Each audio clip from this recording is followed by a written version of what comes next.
Thank you very much for being here. We had a very, very good cabinet meeting, and we're getting the bad ones out first, and we're taking them out. And there's some really bad ones. Mr. President, yeah, please. About Ukraine, in an interview with Time Magazine published this morning, President Zelensky said he believes that some members of your team have been influenced by Russian information. Those were his words. What do you have to say to that? Well, probably they have been influenced to get this thing settled because Ukraine wants to see it settled. I think they have to have it settled, and Russia wants to see it settled. And I think if I weren't president, this would never happen. Marco's doing a great job, and Steve Witkoff has been incredible. Michael Waltz. We have a great group of people working on it, and that takes a good part of their day, settling something that really, well, it affects us monetarily because we've given so much money, and we're getting that done. In fact, Scott is telling me that the agreement on rare earths is just about completed. They'll sign it shortly. So it's, as you know, Europe is in for a very small fraction of what we're in for. It affects them much more than it affects us. Again, they are in as a loan, which nobody knew until I came along. Europe is giving the money to Ukraine as a loan. We were just pouring money into Ukraine. It was a very unfair situation. So we made a deal on rare earths. But most importantly, we want to stop the killing that's going on. 2,500 on average, mostly soldiers, a week are being killed. And they're Russian and they're Ukrainian, and if we can stop it, that's a very important thing to me on a human basis. Okay, anybody else? Are you signing the rare earths deal today? Is that what you mean? No, we'll be signing it soon. So Ukraine. It'll be signed very soon. China. Can I ask another question on Ukraine? Yeah. You recently mentioned the fate of all the Ukrainian children abducted and transported to Russia. Right. So are you demanding that Russia return these kids to their families in Ukraine? Well, it's one of the things that we're talking about. I know that no decision's been made.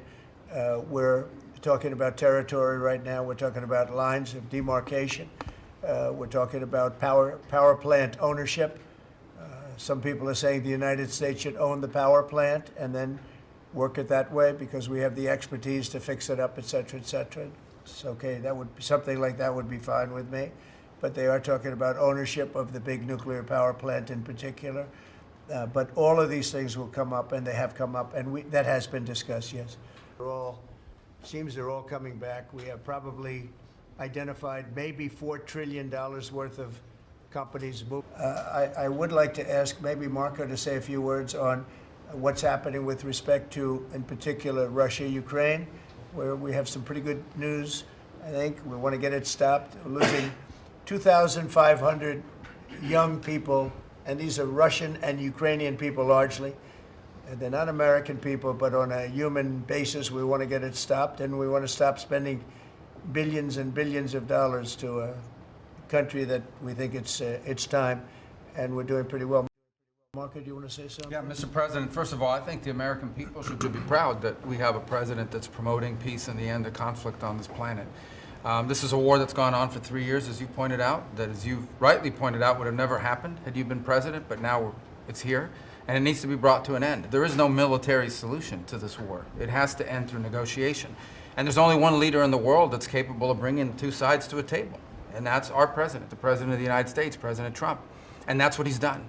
And so today, even as we speak, we have teams on the ground in Saudi Arabia meeting with the respective sides in the hopes of making progress towards this outcome that we all want to see. And I think that the country owes you a great debt of gratitude, and the world really, because I mean, you're the only leader in the planet that can bring the two sides together to bring an end to this conflict, and that's what you've done. And you've done it despite you know, impediments from other countries and others who maybe have different opinions about how this should go. But ultimately, I think that the only chance we have for peace is through the president's leadership, and you've shown that, and we hope it'll bear fruit, and today will hopefully be one step more in that direction. Never happened had you been president, but now it's here, and it needs to be brought to an end. There is no military solution to this. We have, and it's going to be really, really quite amazing. Okay, I want to thank everybody very much. This was a great meeting. These are phenomenal people. We're lucky to have them. I have to tell you, I want to thank you all. And Elon, I want to thank you. I know you've been through a lot with this. Thank you. Thank you, everybody. How many more press do you expect in the federal government?